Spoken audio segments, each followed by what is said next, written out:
Hello, I'm going to be going through the answers for the Wits University Maths competition for grades 6 and 7. This is for the 2019 paper. Okay, I have in a previous video already gone through some of the questions. They were repeats from the earlier grades 4 and 5, and I have put the answers to those questions on the board. I just want to maybe give us a special mention to two questions, question 6 and question 13. Let me start with question 13. The question says the fraction 1 over 41 equals 0.0243902439, and it's a repeating fraction. And yeah, okay, and so it says find the 2019th digit of that fraction. The answer there I've given is D, and that is the digit 3. I just want to make a special note. I think that the question is incomplete. It should have mentioned find the 2019th fraction after the decimal point, which it doesn't say. So I think it's a bit ambiguous, but I think that is what they meant, and I'll stick by my answer of D. The other question that I'm going to do again is question 6. The question says, which fraction is the smallest? I have covered this question previously, but I just want to go through it again with a slightly different method to the previous one. So let me write that down. A, B, C, D, and okay. So the fractions are 1/3,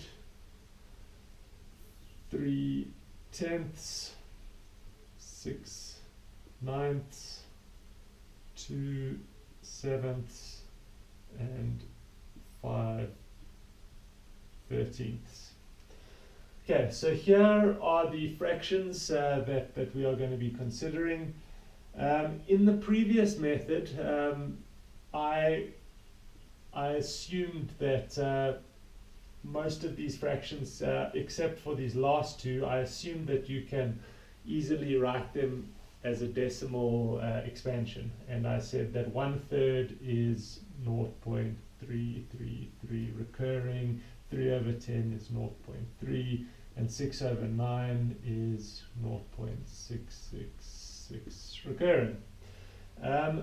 But let us assume that you don't know that, and I'm going to calculate or find the smallest without even starting at that point. So let's take this away.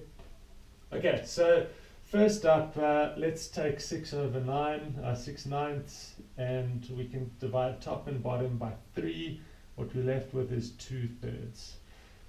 In this case, 2/3 is double 1/3, so 2/3 is definitely not the smallest. I'm going to do number E next. Let's find out where E sits. Is it bigger or smaller than 1/3? So in order for me to do that, in order to compare fractions, you need to either get the numerators the same or the denominators the same. In this case, it's much easier to get the numerators the same since 13 is a prime number. But yeah, so let's multiply here top and bottom by 5. So that is equal to 5/15. And clearly, if you think about it, 1/15 is smaller than 1/13. So 5/15 is going to be smaller than 5/13. So E is not the smallest. Let's compare A and B next. So again, I think that it's going to be easier to get the numerators equal. So let's multiply top and bottom by 3. 1/3 is the same as 3/9, and again, a 9th is bigger than a 10th. And yeah, obviously that means that A 3/9 is bigger than 3/10, so A is bigger than B. Remember, we're looking for the smallest of these fractions. So the only two that are left is B and D. For this one, I'm going to make the denominators equal.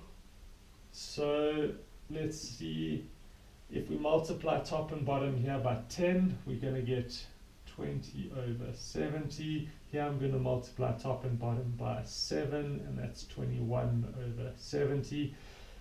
When your denominators are the same, then 20 70ths is smaller than 21 70ths, and obviously that means that D is the correct answer, and the smallest fraction is 2/7, which I have marked here. That's question 6. Next, let's move to the new questions that are unique to this paper, 8, 11, and 15, and let's solve those.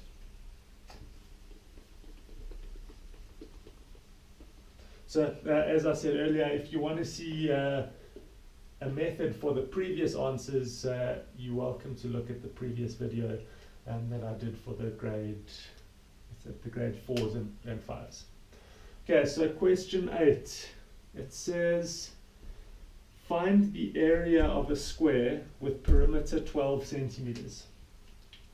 Okay, so I think first up, you just need to make sure that you understand the question. So the perimeter is the length of the line around the outside of a square. Since all of the lines are the same length, we know that if the perimeter equals 12, okay, then we know that the side is going to be a quarter of that. So let's say S equals 12 over 4, which equals 3. So we know that each side is 3 centimeters.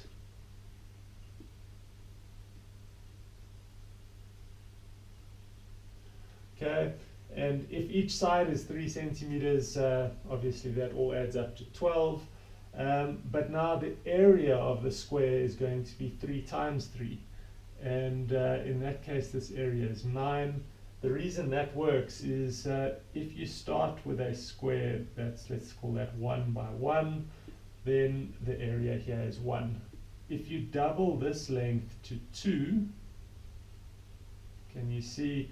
So if your length here is 2, then the number of squares that you get is 4. So it's 2 times 2. And similar for 9. We can split this up into, you can see that it's going to be 9 unit squares. So the area equals 3 times 3, which is 9 centimeters squared. And what answer is that? Okay, so the answer for that is D. Okay, let's jump to question 11. A school has 150 grade 7 learners, 90 boys and 90 girls and 60 boys. On one day, 85% of the boys and 80% of the girls come to school. How many children were absent?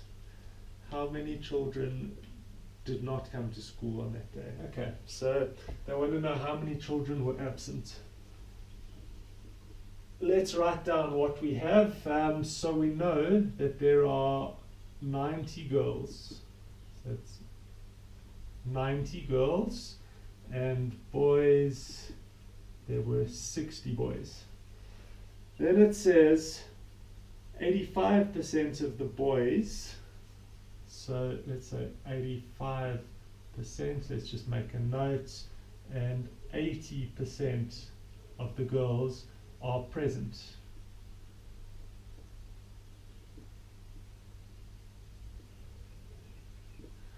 Okay, which means if we want to know who's absent, everybody that's not present is absent, so that tells us that it's 20% absent and 15% absent.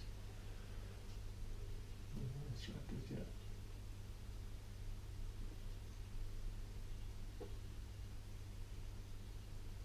Okay, so we want to know the total number of children that were absent. So let's say absent is equal to the girls. We've got 90 girls times 20%. 20% of them are absent. That's 20 over 100 plus 60 boys times 15% absent, so it's got 15 over 100.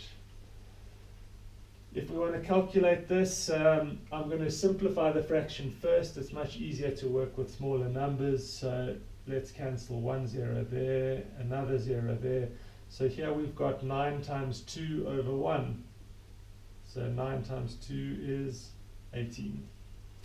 Over here I'm going to cancel 1 0. And what have we got? That's a 15 over 10. 15 over 10 is the same as 3 over 2. So it's 6 times 3 over 2. We can actually simplify this further. If we divide 6 by 2, we're going to get 3.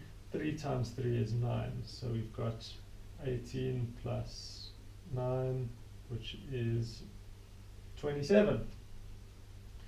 So 27% of the children were 27 children were absent that day, and that is the answer B.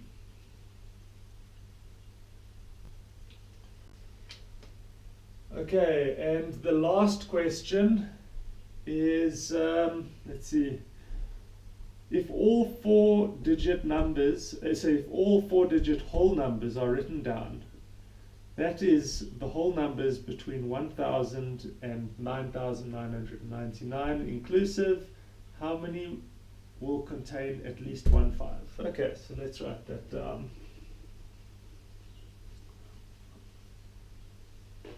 Okay, so they want to know how many 4-digit numbers contain at least 1 5, and they were clear that the number 0003, for instance, is not it's not a 4-digit number, because that is actually a 1-digit number, just a 3. So 4-digit numbers, that's 1,000 up until 9999. Maybe let's write that properly as a set. So inclusive. Those are the 4-digit numbers that we are considering, and we want to know how many of them contain at least 1 5. So let's maybe look at the first digit first. 5,000 to 5,999.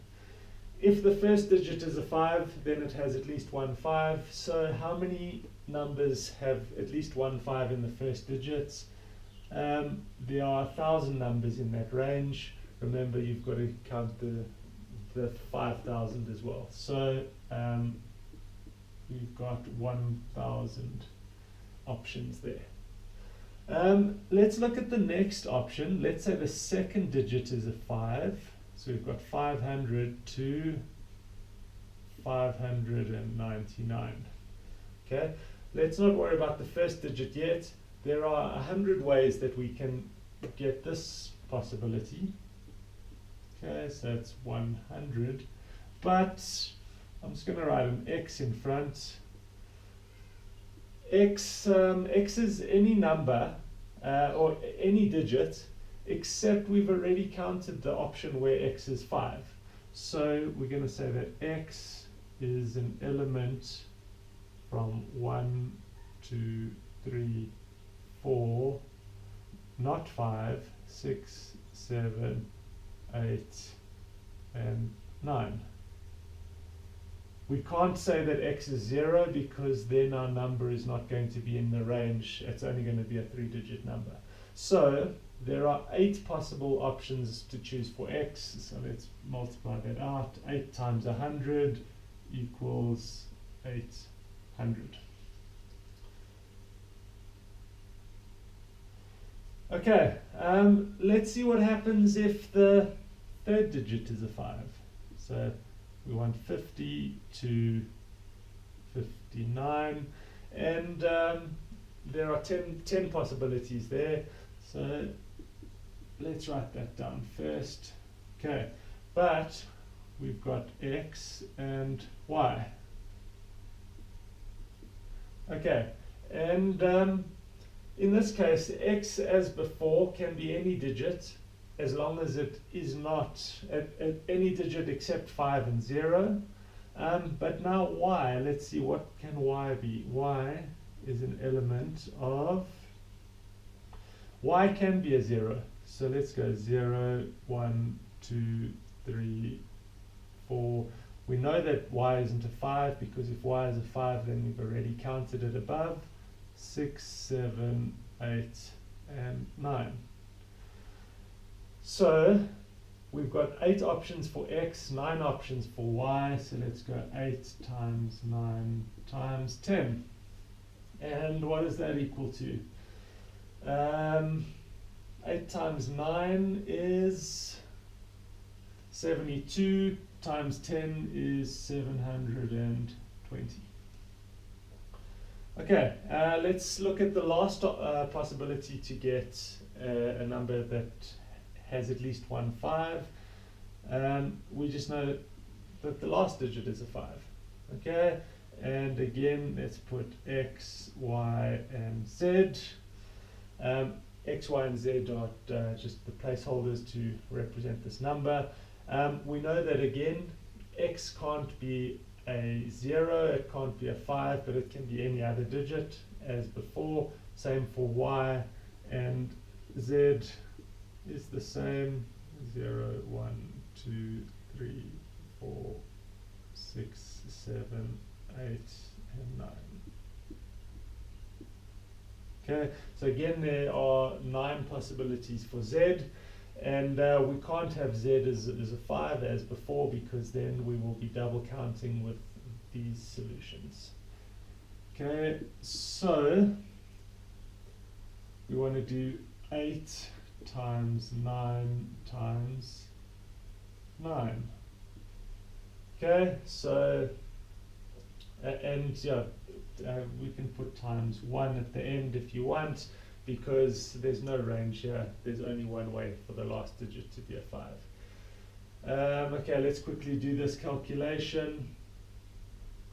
8 times 9 times 10 was 720. If we want to take 1 away to make it by 9, so it's 720 minus 72. Let's quickly calculate that. That's 600.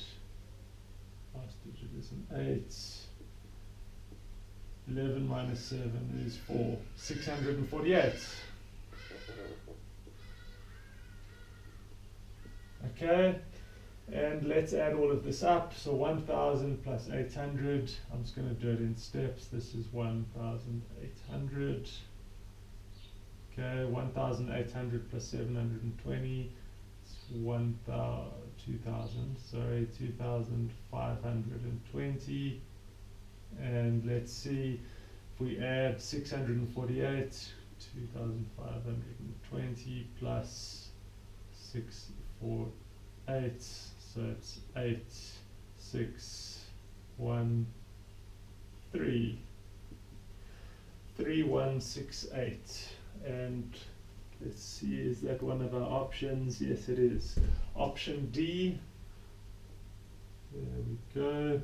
And that is the solution to the grade 6s and 7s for the 2019 Wits maths competition.